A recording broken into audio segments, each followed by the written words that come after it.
എല്ലാവർക്കും നമസ്കാരം. ഇന്ന് നമ്മൾ ഡിസ്കസ് ചെയ്യാൻ പോകുന്നത് എക്കണോമിക്സിലെ കുറച്ച് PYQs ആണ്. അപ്പോൾ നമുക്ക് നേരിട്ട് ക്വസ്റ്റ്യനിലോട്ട് പോവാം. ഒന്നാമത്തെ ക്വസ്റ്റ്യൻ, മിശ്ര സമ്പദ് വ്യവസ്ഥ എന്നതുകൊണ്ട് ഉദ്ദേശിക്കുന്നത്.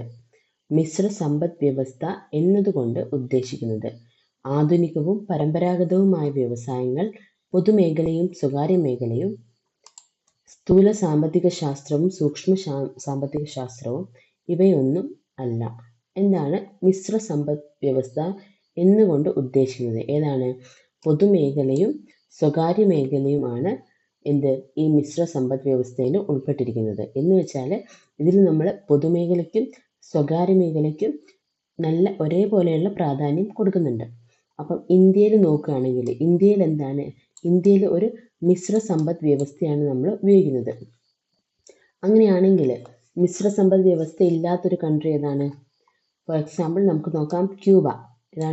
ക്യൂബയിൽ നോക്കുകയാണെങ്കിൽ ക്യൂബ ഒരു മിശ്ര സമ്പദ് വ്യവസ്ഥ ഉള്ള കൺട്രി അല്ല. ഏതാണ്? ക്യൂബ ഒരു സോഷ്യലിസ്റ്റ് സമ്പദ് വ്യവസ്ഥയാണ് ക്യൂബയിലുള്ളത്. എന്താണ് അതിനർത്ഥം? ഇവിടെ സാമ്പത്തിക തീരുമാനങ്ങളും വിതരണങ്ങളും കൈകാര്യം ചെയ്യുന്ന ആരാണ്? സർക്കാർ മാത്രമാണ്. സർക്കാർ മാത്രമാണ്. ഇതിൽ സ്വകാര്യ മേഖലയ്ക്ക് വലിയ റോളൊന്നും ഇല്ല ഇവിടെ. ഓക്കെ, അപ്പം നമ്മൾ മിശ്ര സമ്പദ് വ്യവസ്ഥ എന്ന് പറയുന്നത് പൊതുമേഖലയും സ്വകാര്യ മേഖലയും ഒരുമിച്ച് പ്രാധാന്യം കൊടുക്കുന്നുണ്ട്. ഇവർക്ക് രണ്ടുപേർക്കും പ്രാധാന്യം കൊടുക്കുന്ന ഒരു സമ്പദ് വ്യവസ്ഥയാണ് മിശ്ര സമ്പദ് വ്യവസ്ഥ. അടുത്ത ക്വസ്റ്റ്യൻ, താഴെ പറയുന്നവയിൽ സാമ്പത്തിക വികസനത്തിന്റെ അളവുകോൽ ഏത്? ഏതാണ് സാമ്പത്തിക വികസനത്തിന്റെ അളവുകോൽ? ഏതാണ്? പ്രതിശീർഷ വരുമാനമാണ് ശരിയായിട്ടുള്ള ഉത്തരം, അല്ലെങ്കിൽ പെർ ക്യാപിറ്റ ഇൻകം എന്നും പറയും. ഓക്കെ, ഏതാണ്? Per capita income. പ്രതിശീർഷ വരുമാനം അല്ലെങ്കിൽ പെർ ക്യാപിറ്റ ഇൻകം. ഇതാണ് സാമ്പത്തിക വികസനത്തിന്റെ അളവുകോൽ എന്ന് പറയുന്നത്. എന്ന് വെച്ചാൽ എന്താണ് പ്രതിശീർഷ വരുമാനം? ഒരു രാജ്യത്തിലെ ഒരു വ്യക്തിയുടെ ശരാശരി വാർഷിക വരുമാനമാണ് പ്രതിശീർഷ വരുമാനം എന്ന് പറയുന്നത്. ഒരു രാജ്യത്തിലെ ഒരു വ്യക്തിയുടെ ശരാശരി വാർഷിക വരുമാനം ആണ് പ്രതിശീർഷ വരുമാനം. അങ്ങനെയാണെങ്കിൽ അതിന്റെ ഇക്വേഷൻ എന്തായിട്ട് വരും? ഒരു രാജ്യത്തിന്റെ ആകെ ദേശീയ വരുമാനത്തിനോട് ജനസംഖ്യ ഹരിച്ചാൽ കിട്ടുന്നതായിരിക്കും പ്രതിശീർഷ വരുമാനം എന്ന് പറയുന്നത്. അടുത്ത ക്വസ്റ്റ്യൻ, താഴെ പറയുന്നവയിൽ കേന്ദ്ര ഗവൺമെന്റ് കളക്ട് ചെയ്യാത്ത നികുതി ഏത്?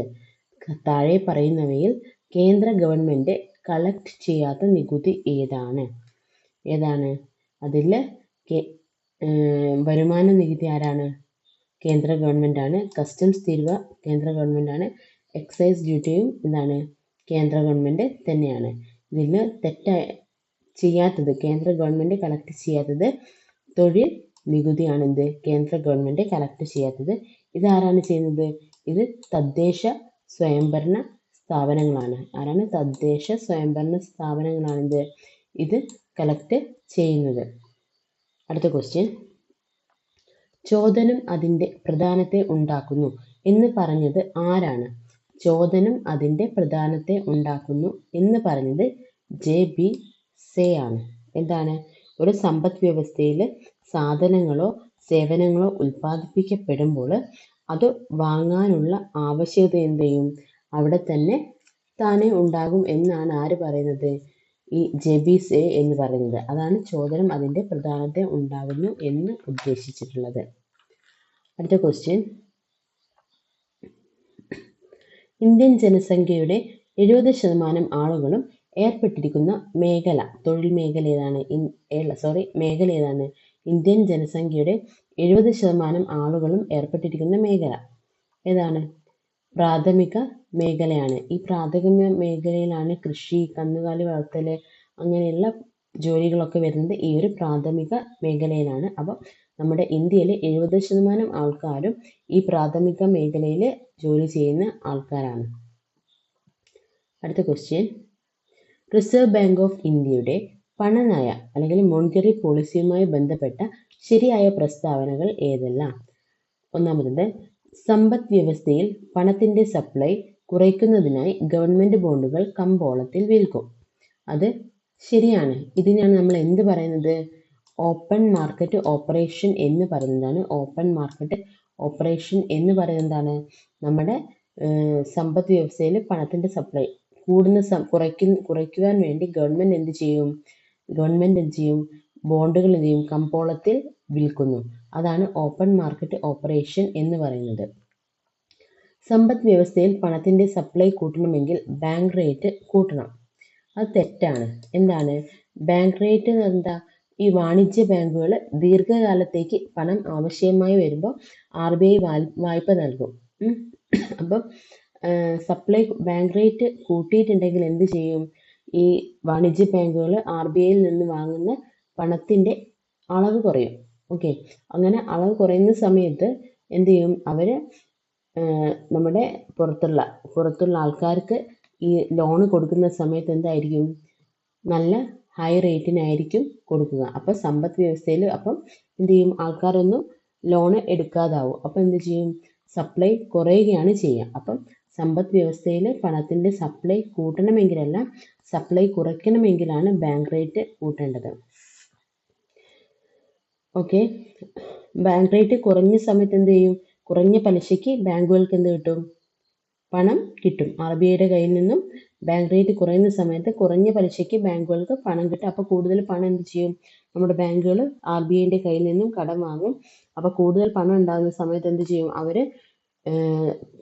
നമ്മളെ പബ്ലിക്കിന് പണം കൊടുക്കും. കുറഞ്ഞ ഇൻട്രസ്റ്റിന് പണം കൊടുക്കും.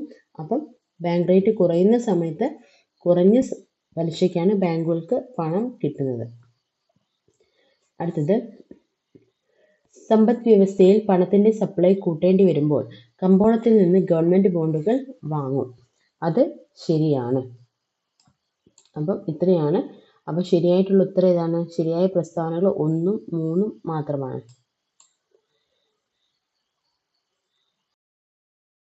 അടുത്ത ക്വസ്റ്റ്യൻ, താഴെ പറയുന്നവയിൽ ധനനയവുമായി ബന്ധപ്പെട്ട തെറ്റായ വസ്തുതകൾ ഏതെല്ലാം?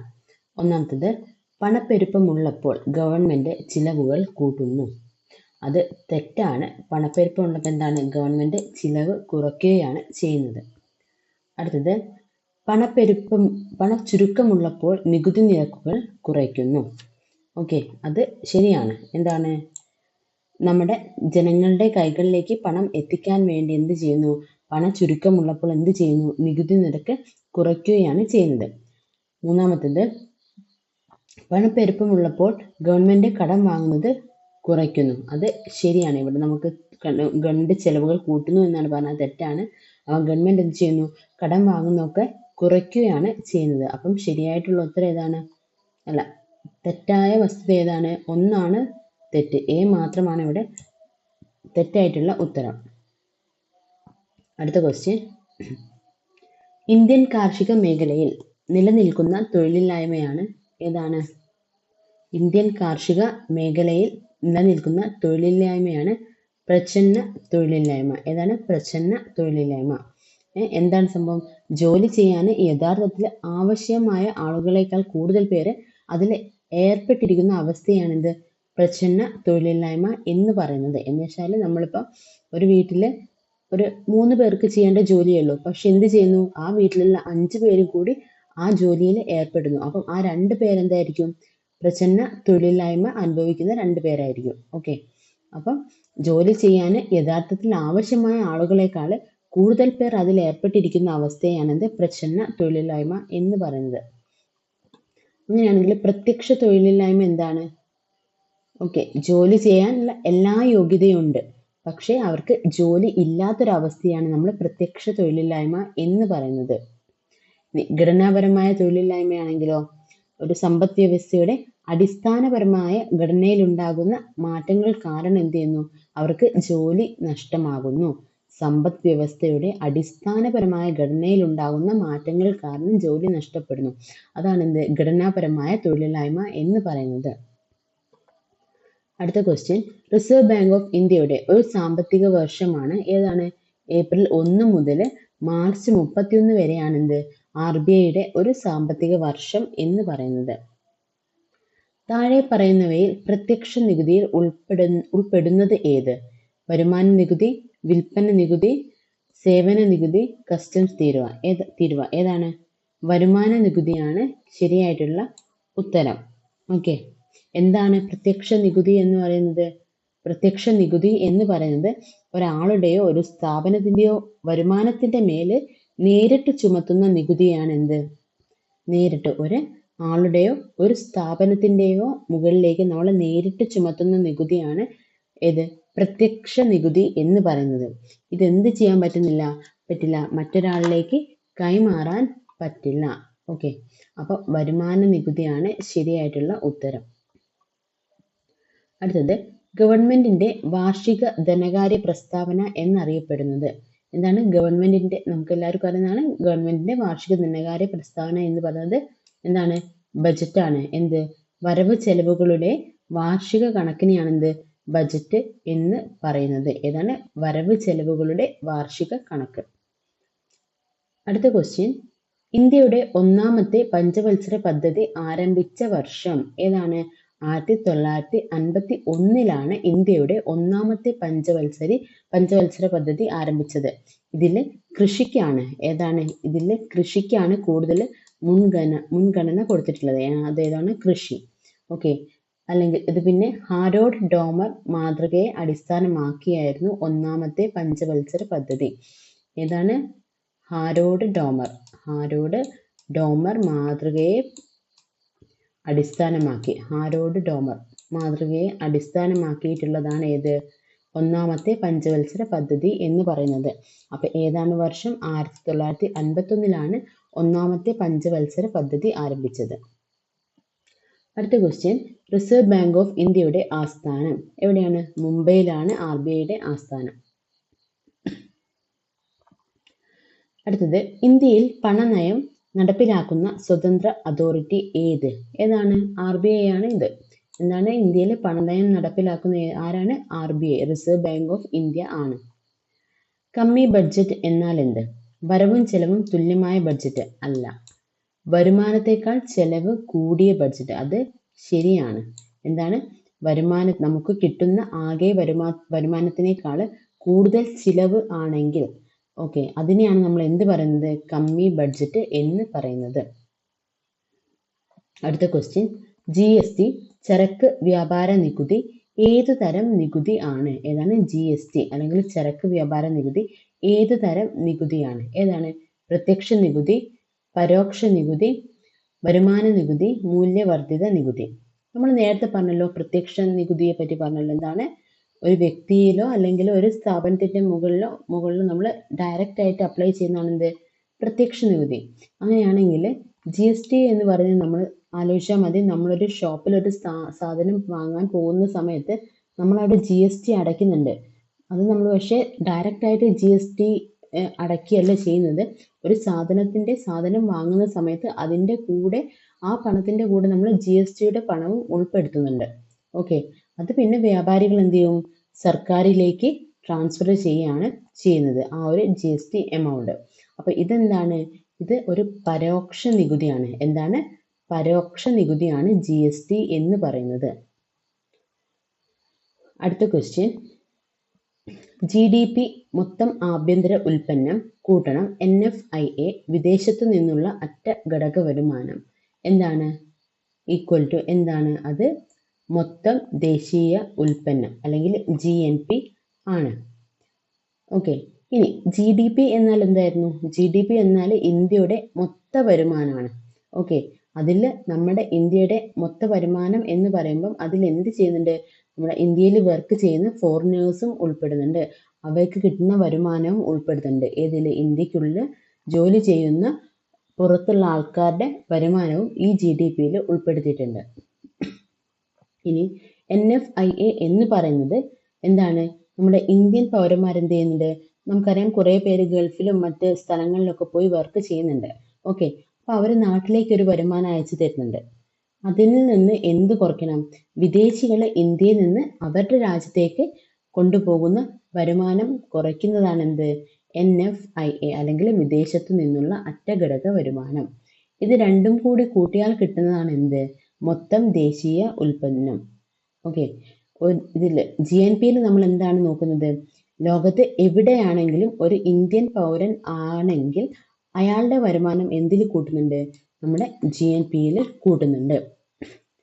ഓക്കെ, അപ്പം ശരിയായിട്ടുള്ള ഉത്തരം മൊത്തം ദേശീയ ഉൽപ്പന്നം അല്ലെങ്കിൽ GNP. അടുത്ത ക്വസ്റ്റ്യൻ, ആസൂത്രണ കമ്മീഷന്റെ പുതിയ പേര് എന്താണ്? നീതി ആയോഗാണ് ശരിയായിട്ടുള്ള ഉത്തരം. ഓക്കെ, അടുത്തത്, പ്രശാന്ത ചന്ദ്ര മഹൽനോബിസ് എന്ന ശാസ്ത്രജ്ഞനുമായി ബന്ധമില്ലാത്ത പ്രസ്താവന ഏതാണ്? ഇന്ത്യൻ ആസൂത്രണത്തിന്റെ ശില്പി. കറക്റ്റാണ്. 8ാം പഞ്ചവത്സര പദ്ധതിയിലാണ് മഹൽനോബിസിന്റെ വികസന ആസൂത്രണ നയം മുന്നോട്ട് വെച്ചത്. അത് തെറ്റാണ്. 2ാമത്തെ പഞ്ചവത്സര പദ്ധതിയാണ് ശരിയായിട്ടുള്ള ഉത്തരം. എപ്പോഴാണ് 2ാമത്തെ പഞ്ചവത്സര പദ്ധതി എന്ന് പറയുന്നത്? ഏതാണ് വർഷം വരുന്നത്? ഓക്കെ, 1956 മുതൽ 1961 വരെയാണ് ഇത് വരുന്നത്. ഓക്കെ, അടുത്തത്, മഹൽനോബിസ് കൽക്കട്ടയിൽ ഇന്ത്യൻ സ്റ്റാറ്റിസ്റ്റിക്കൽ ഇൻസ്റ്റിറ്റ്യൂട്ട് സ്ഥാപിച്ചു. എന്താണ്? അത് ശരിയാണ്. മഹൽനോബിസ് എന്ത് സ്ഥാപിച്ചിട്ടുണ്ട്? കൽക്കട്ടയിൽ ഇന്ത്യൻ സ്റ്റാറ്റിസ്റ്റിക്കൽ ഇൻസ്റ്റിറ്റ്യൂട്ട് സ്ഥാപിച്ചു. ഏതാണ് വർഷം? 1931 വർഷം. 1931 വർഷം. 4ാമത്തത്, സാഖ്യ എന്ന ജേണൽ ആരംഭിച്ചത് മഹൽനോബിസ് ആണ്. അത് ശരിയാണ്. അപ്പൊ ഇതിലെ ബന്ധമില്ലാത്ത ഏതാണ്? 8ാം പഞ്ചവത്സര പദ്ധതിയാണ് ബന്ധം ഇല്ലാത്തത്. അടുത്ത ക്വസ്റ്റ്യൻ, നീതി ആയോഗിന്റെ ഭരണപരിഷ്കരണ വിഭാഗം വിവിധ മേഖലകളിലെ ഭരണത്തിൽ ദീർഘകാലവും വ്യവസ്ഥാപിതവുമായ പരിവർത്തനത്തിന് ഉത്തരവാദിയാണ്. 2047 ഡാഷ് എന്ന ലക്ഷ്യം കൈവരിക്കുന്നതിന് നിർണായകമായ ഘടനാപരവും പരസ്പര വിരുദ്ധമായ പരിഷ്കാരങ്ങൾ നടപ്പിലാക്കുന്നതിനുമായി 2025 ഏപ്രിൽ 3 ഈ വിഭാഗം സ്ഥാപിതമായി. ഏത് വിഭാഗമാണ്? വികസിത ഭാരതാണ് ശരിയായിട്ടുള്ള ഉത്തരം. അടുത്ത ക്വസ്റ്റ്യൻ, ഉദാരവത്കരണവുമായി ബന്ധമില്ലാത്ത നയം ഏതാണ്? ഇറക്കുമതികൾ ചുങ്കനിരക്ക് കുറച്ചു കൊണ്ടുവരിക. അത് ശരിയാണ്. അടുത്തത്, ചെറുകിട വ്യവസായങ്ങൾ മേഖലയിൽ മാത്രം ഉൽപ്പാദിപ്പിച്ചിരിക്കുന്ന ഒട്ടേറെ വ്യാവസായിക ഉൽപ്പന്നങ്ങളുടെ സംഭരണം ഗവൺമെന്റ് ഇല്ലാതാക്കി. പൊതുമേഖലാ സ്ഥാപനങ്ങൾ സ്വകാര്യ മേഖലയ്ക്ക് വിൽക്കുക. അത് തെറ്റാണ്. ഓക്കെ, ഇതെന്താണ്? ഇത് സ്വകാര്യവത്കരണമാണ്. നമ്മളെ പൊതുമേഖലാ സ്ഥാപനങ്ങൾ സ്വകാര്യ മേഖലയ്ക്ക് വിൽക്കുന്ന എന്താണ്? സ്വകാര്യവത്കരണമാണ്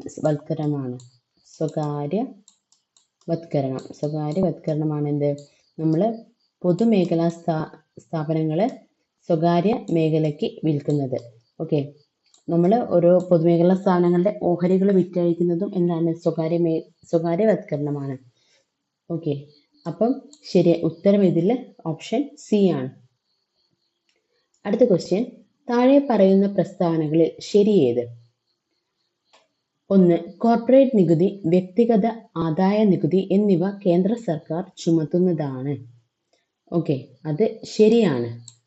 ഈ 2 നികുതികളും നിയന്ത്രിക്കുന്ന ആരാണ്? കേന്ദ്ര ധനകാര്യ മന്ത്രാലയത്തിന്റെ കീഴിലെ central board of direct taxes ആണ് കോർപ്പറേറ്റ് നികുതിയും വ്യക്തിഗത ആദായ നികുതിയും എന്ത് ചെയ്യുന്നത്? നിയന്ത്രിക്കുന്നത്. 2ാമത്തത്, വസ്തുനികുതി, സ്റ്റാമ്പ് ഡ്യൂട്ടി എന്നിവ കേന്ദ്ര സർക്കാർ ചുമത്തുന്നതാണ്. അത് തെറ്റാണ്. ഇതിൽ വസ്തുനികുതി ആരാണ്? തദ്ദേശ സ്വയംഭരണ സ്ഥാപനങ്ങളാണ് വസ്തുനികുതി ചുമത്തുന്നത്. എന്ന് വെച്ചാൽ പഞ്ചായത്ത്, മുനിസിപ്പാലിറ്റി, കോർപ്പറേഷൻ. ഇനി അതിൽ നമുക്ക് എക്സാമ്പിൾ എന്താണ്? വീട്, കെട്ടിടം, അതുപോലെ തന്നെ ഭൂമി എന്നിവയുടെ മുകളിലുള്ള നികുതിയൊക്കെ എന്താണ്? വസ്തുനികുതിയായിട്ട് വരും. ഇനി സ്റ്റാമ്പ് ഡ്യൂട്ടി എന്ന് പറയുന്ന ആരാണ്? സംസ്ഥാന ഗവൺമെന്റ് ആണ്. സംസ്ഥാന ഗവൺമെന്റ് ആണ് എന്ത്? Stamp duty. ഓക്കെ, ഇപ്പൊ ഭൂമി വാങ്ങുകയോ വിൽക്കുകയോ ചെയ്യുമ്പോൾ നമ്മൾ, അല്ലെങ്കിൽ മറ്റ് നിയമപരമായ ഉടമ്പടികളിൽ നമ്മൾ എന്ത് ചെയ്യുന്നുണ്ട്? സംസ്ഥാന ഗവൺമെന്റിന് അടയ്ക്കേണ്ട ഡ്യൂട്ടിയാണ് എന്ത്? സ്റ്റാമ്പ് ഡ്യൂട്ടി എന്ന് പറയുന്നത്. ഓക്കെ, കോർപ്പറേറ്റ് നികുതി, യൂണിയൻ എക്സൈസ് ഡ്യൂട്ടി എന്നിവ കേന്ദ്ര സർക്കാർ ചുമത്തുന്നതാണ്. ആണോ? ഇതാണ് ശരിയായിട്ടുള്ള ഉത്തരം. ഇത് കോർപ്പറേറ്റ് നികുതി, യൂണിയൻ എക്സൈസ് ഡ്യൂട്ടി എന്നിവ കേന്ദ്ര സർക്കാർ ചുമത്തുന്നതാണ്. അത് ശരിയാണ്. അപ്പൊ ഇതിലുള്ള ശരി ഏതൊക്കെയാണ്? 1ഉം 3ഉമാണ് ഇതിൽ ശരിയായിട്ടുള്ള ഉത്തരങ്ങൾ. അപ്പോൾ ഓപ്ഷൻ എ ആണ് ഇതിൽ ശരി. അടുത്ത ക്വസ്റ്റ്യൻ, പുറം വാങ്ങൽ അല്ലെങ്കിൽ ഔട്ട്സോഴ്സിംഗ് താഴെ പറയുന്നവയിൽ ഏതുമായി ബന്ധപ്പെട്ടിരിക്കുന്നു? ഉദാരവത്കരണം, സ്വകാര്യവത്കരണം, ആഗോളവത്കരണം, ഡിസ്ഇൻവെസ്റ്റ്മെന്റ്. ഏതാണ്? ആഗോളവത്കരണമാണ് ശരിയായിട്ടുള്ള ഉത്തരം. ഒരു സ്ഥാപനം സ്വയം ചെയ്യേണ്ട ജോലികൾ അല്ലെങ്കിൽ സേവനങ്ങൾ എന്ത് ചെയ്യുന്നു? ചെലവ് കുറയ്ക്കുന്നതിനോ അല്ലെങ്കിൽ കൂടുതൽ മികവോടെ ചെയ്യുന്നതിനോ വേണ്ടിയിട്ട് മറ്റൊരു ഏജൻസിക്ക് അല്ലെങ്കിൽ വേറൊരാൾക്ക് എന്ത് ചെയ്യുന്നു? കരാറ് കൊടുക്കുന്നതാണിത് ആഗോള ഔട്ട്സോഴ്സിംഗ് എന്ന് പറയുന്നത്, അല്ലെങ്കിൽ പുറം വാങ്ങൽ എന്ന് പറയുന്നത്. അപ്പൊ അത് എന്തിൽ പെട്ടതാണ്? ആഗോളവൽക്കരണം. അടുത്തത്, ഇന്ത്യൻ പ്ലാനിങ്ങിന്റെ ശില്പി ആരാണ്? PC മെഹൽനോബിസ് ആണ് ഇന്ത്യൻ പ്ലാനിങ്ങിന്റെ ശില്പി. അടുത്ത ക്വസ്റ്റ്യൻ, റിസർവ് ബാങ്കിനെ കുറിച്ച് താഴെ പറയുന്നവയിൽ ശരിയായ പ്രസ്താവന ഇതൊക്കെ. റിസർവ് ബാങ്ക് ദേശസാത്കരിച്ചത് 1949 ജാനുവരി 1-നാണ്. അത് ശരിയാണ്. അപ്പൊ RBI എന്ന നിലവിൽ വന്നത് 1935 ഏപ്രിൽ 1-നാണ് എന്ത് RBI നിലവിൽ വന്നത്. ഓക്കെ, ഏപ്രിൽ 1-ന്. അത് ദേശസാത്കരിച്ചത് ഏതാണ്? 1949 ജാനുവരി 1-നാണ്. രണ്ടാമത്തത്, റിസർവ് ബാങ്കിന്റെ ആദ്യത്തെ ഇന്ത്യക്കാരനായ ഗവർണർ ഓസ്ബോൺ സ്മിത്ത് ആണ്. അത് തെറ്റാണ്. ആരാണ്? CD ദേശ്മുഖ് ആണ്. ആരാണ് ആദ്യ ഇന്ത്യക്കാരനായ ഗവർണർ? ആരാണ്? CD ദേശ്മുഖ് ആണ് ആദ്യത്തെ ഇന്ത്യക്കാരനായിട്ടുള്ള ഗവർണർ. എല്ലാ ബാങ്കുകളുടെയും അമരക്കാരനാണ് റിസർവ് ബാങ്ക്. അത് കറക്റ്റ് ആണ് അല്ലെ? എല്ലാ ബാങ്കിന്റെയും മുകളിലുള്ള ഒരു സെൻട്രൽ ബാങ്ക് ആണ് ഇത് നമ്മുടെ റിസർവ് ബാങ്ക് ഓഫ് ഇന്ത്യ എന്ന് പറയുന്നത്. അപ്പൊ ശരി 1ഉം 3ഉം മാത്രമാണ്. ഏതാണ്? 1ഉം 3ഉം മാത്രമാണ്. Option C. അടുത്ത ക്വസ്റ്റ്യൻ, കമ്മി ബജറ്റ് എന്നത്, അത് നമ്മൾ നേരത്തെ പറഞ്ഞല്ലോ. എന്താണ് കമ്മി ബജറ്റ് എന്ന് പറയുന്നത്? വരുമാനത്തിനേക്കാൾ കൂടുതൽ ചെലവ് വരികയാണെങ്കിൽ അതിനെയാണ് എന്ത് പറയുന്നത്? കമ്മി ബജറ്റ് എന്ന് പറയുന്നത്. അടുത്തത്, നീതി ആയോഗ് നിലവിൽ വന്നത് ഏത് വർഷമാണ്? നീതി ആയോഗ് നിലവിൽ വന്നത് ഏതാണ്? 2015 ജാനുവരി 1-നാണ് എന്ത് നീതി ആയോഗ് നിലവിൽ വന്നത്. ഏത് വർഷമാണ്? 2015 ജനുവരി 1-നാണ് നീതി ആയോഗ് നിലവിൽ വന്നത്. കേരളത്തിലെ ചെറുകിട വ്യവസായ സ്ഥാപനങ്ങളെ വികസിപ്പിക്കാൻ രൂപീകരിച്ച സ്ഥാപനം ഏതാണ്? കേരളത്തിലെ ചെറുകിട സ്ഥാപനങ്ങളെ വികസിപ്പിക്കാനുള്ള സ്ഥാപനം എന്ന് പറഞ്ഞ ഏതാണ്? സിഡ്കോ ആണ്. ഓക്കെ, ഏതാണ്? സിഡ്കോ ആണ്. ഇനി നീതി ആയോഗിന്റെ ആസ്ഥാനം എവിടെയാണ്? ന്യൂഡൽഹി ആണ് എന്ത് നീതി ആയോഗിന്റെ ആസ്ഥാനം. ഇതിൽ പ്രത്യേകിച്ച് വിശദീകരിക്കാനൊന്നുമില്ല. അപ്പൊ നീതി ആയോഗിന്റെ ആസ്ഥാനം എന്ന് പറയുന്നത് എവിടെയാണ്? ന്യൂഡൽഹി ആണ്. അടുത്ത ക്വസ്റ്റ്യൻ, 12ാം പഞ്ചവത്സര പദ്ധതിയുടെ ലക്ഷ്യങ്ങൾ. സുസ്ഥിര വികസനം. അത് ശരിയാണ്. മുഴുവൻ ഗ്രാമങ്ങളെയും വൈദ്യുതീകരിക്കുക. അതും ശരിയാണ്. വിദ്യാലയങ്ങളിലെ ലിംഗ അസമത്വം കുറയ്ക്കുക. അപ്പം എന്താണ്? ഓപ്ഷൻ ഡി ആണ് ശരിയായിട്ടുള്ള ഉത്തരം. അടുത്ത ക്വസ്റ്റ്യൻ, നവരത്ന, മിനിരത്ന എന്നീ വാക്കുകൾ താഴെ തന്നിരിക്കുന്നവയിൽ ഏതുമായി ബന്ധപ്പെട്ടിരിക്കുന്നു? ഏതൊക്കെയാണ്? സാമ്പത്തിക പരിഷ്കാരങ്ങൾ 1991. അത് ശരിയാണ്. LPG reforms. ഇന്ത്യയിലെ കയറ്റുമതി മേഖലയുമായിട്ട് എന്തിനു ബന്ധമില്ല? ഈ നവരത്നയ്ക്കും മിനിരത്നയ്ക്കും ബന്ധമില്ല. സ്വകാര്യവത്കരണം ശരിയാണ്. ഇന്ത്യൻ വ്യവസായ മേഖലയുമായിട്ട് ബന്ധപ്പെട്ടിട്ടുണ്ട്. അപ്പം ശരിയായിട്ടുള്ള ഉത്തരം 1, 3, 4 മാത്രമാണ്. ഓപ്ഷൻ ഡി ആണ് ശരിയായിട്ടുള്ള ഉത്തരം. ഓക്കെ, അടുത്ത ക്വസ്റ്റ്യൻ, 1ാം പഞ്ചവത്സര പദ്ധതി ഏത് മോഡലിനെ അടിസ്ഥാനപ്പെടുത്തിയിട്ടുള്ളതായിരുന്നു? നമ്മൾ കുറച്ച് മുന്നേ ഒരു ക്വസ്റ്റ്യനിൽ എവിടെയോ ഒന്ന് പറഞ്ഞിട്ടുണ്ടായിരുന്നു. ഏതാണ്? 1ാം പഞ്ചവത്സര പദ്ധതി ഹാരോഡ് ഡോമർ മോഡലിനെ അടിസ്ഥാനപ്പെടുത്തിയിട്ടുള്ളതാണ്. ഓക്കെ, അടുത്ത question, securities and exchange board of India SEBI സ്ഥാപിതമായത് ഏത് വർഷമാണ്? ഏത് വർഷമാണ്? 1988 ഏപ്രിൽ 12-നാണ് സെബി സ്ഥാപിതമായത്. ഏതാണ്? 1988 ഏപ്രിൽ 12. 2025-26 വർഷത്തേക്കുള്ള ഇന്ത്യയുടെ കേന്ദ്ര ബജറ്റിൽ പ്രഖ്യാപിച്ച ഇന്ത്യയുടെ ധനക്കമ്മി GDP-യുടെ എത്ര ശതമാനമാണ്? എത്രയാണ്? 4.1% ശരിയായിട്ടുള്ള ഉത്തരം. ആസൂത്രണത്തിന് വേണ്ടി ആസൂത്രണ കമ്മീഷന് പകരം നിലവിൽ വന്ന ഭരണ സംവിധാനം. നമ്മൾ നേരത്തെ പറഞ്ഞ ഏതാണ്? നീതി ആയോഗ് ആണ് ശരിയായിട്ടുള്ള ഉത്തരം. അടുത്തത്, നീതി ആയോഗിന്റെ ആദ്യത്തെ വൈസ് ചെയർമാൻ ആരായിരുന്നു? നീതി ആയോഗിന്റെ ആദ്യത്തെ വൈസ് ചെയർമാൻ അരവിന്ദ് പനഗരിയ ആണ്. ആരാണ്? അരവിന്ദ് പനഗരിയ. അടുത്തത് പ്ലാനിംഗ് കമ്മീഷൻ സ്ഥാപിക്കപ്പെട്ട വർഷം ഏതാണ്? ഏതാണ് പ്ലാനിംഗ് കമ്മീഷൻ സ്ഥാപിക്കപ്പെട്ടത്? 1950 മാർച്ച് 15-നാണ് എന്ത് പ്ലാനിംഗ് കമ്മീഷൻ സ്ഥാപിക്കപ്പെട്ടത്. 1950 മാർച്ച് 15. അടുത്ത ക്വസ്റ്റ്യൻ, ഇന്ത്യയിൽ സാമ്പത്തിക ആസൂത്രണത്തിന് വേണ്ടി 1950 നിലവിൽ വന്ന ആസൂത്രണ കമ്മീഷന്റെ പുതിയ പേരെന്താണ്? ഏതാണ്? ഇന്ത്യയിലെ സാമ്പത്തിക ആസൂത്രണത്തിന് വേണ്ടി 1950 നിലവിൽ വന്ന ആസൂത്രണ കമ്മീഷന്റെ പുതിയ പേരാണ് നീതി ആയോഗ്. ഇതിപ്പോൾ കുറെ ക്വസ്റ്റ്യൻസ് റിപ്പീറ്റ് ചെയ്തിട്ടുണ്ട്. ഇനി 27, poverty and un-British rule in India എന്ന പുസ്തകം രചിച്ചത് ആരാണ്? Poverty and un-British rule in India ആരാണ്? ദാദാബായ് നവറോജിയാണ് ശരിയായിട്ടുള്ള ഉത്തരം. അടുത്ത ക്വസ്റ്റ്യൻ, ചുവടെ തന്നിട്ടുള്ളവയിൽ നീതി ആയോഗിന്റെ ലക്ഷ്യങ്ങളിൽ ഉൾപ്പെടുന്ന പ്രസ്താവനകൾ ഏതൊക്കെ? 1. വ്യവസായ സേവന മേഖലകളിൽ സർക്കാർ പങ്കാളിത്തം കൂട്ടുക ആണോ? 1991 സാമ്പത്തിക പരിഷ്കാരങ്ങൾക്ക് ശേഷം സർക്കാർ എന്ത് ചെയ്യുന്നുണ്ട്? പല മേഖലകളിലും നേരിട്ട് പങ്കാളിത്തം വഹിക്കുന്നില്ല, അത് കുറയ്ക്കുക തന്നെയാണ് ചെയ്തത്. ഒരു റെഗുലേറ്റർ റോളിലേക്ക് മാറുകയാണ് ചെയ്തത്. അപ്പം ഇതെന്താണ്? തെറ്റാണ്. ആധുനിക സാങ്കേതിക വിദ്യയുടെ സഹായത്തോടെ നഗരങ്ങളെ സുരക്ഷിത ആവാസ കേന്ദ്രങ്ങളാക്കി മാറ്റുക, അത് ശരിയാണ്. പ്രബല മധ്യവർഗത്തെ സുസ്ഥിര സാമ്പത്തിക വളർച്ച നേടാൻ പ്രയോജനപ്പെടുത്തുക, അതും ശരിയാണ്. അപ്പൊ ഇതിൽ നമുക്ക് ലക്ഷ്യങ്ങൾ ഉൾപ്പെടുന്ന ഏതൊക്കെയാണ്? 2ഉം 3ഉം മാത്രമാണ്. ഓപ്ഷൻ ഡി ആണ് ശരിയായിട്ടുള്ള ഉത്തരം. അപ്പൊ ഇത്രയേ ഉള്ളൂ ഇന്നത്തെ ക്വസ്റ്റ്യൻസ്. എല്ലാവർക്കും ഇഷ്ടപ്പെട്ടു എന്ന് കരുതുന്നു. ഓക്കെ, ഇനിയും കൂടുതൽ പ്രീവിയസ് ഇയർ ക്വസ്റ്റ്യൻസ് ആയിട്ട് ഞാൻ വരുന്നതാണ്. Thank you.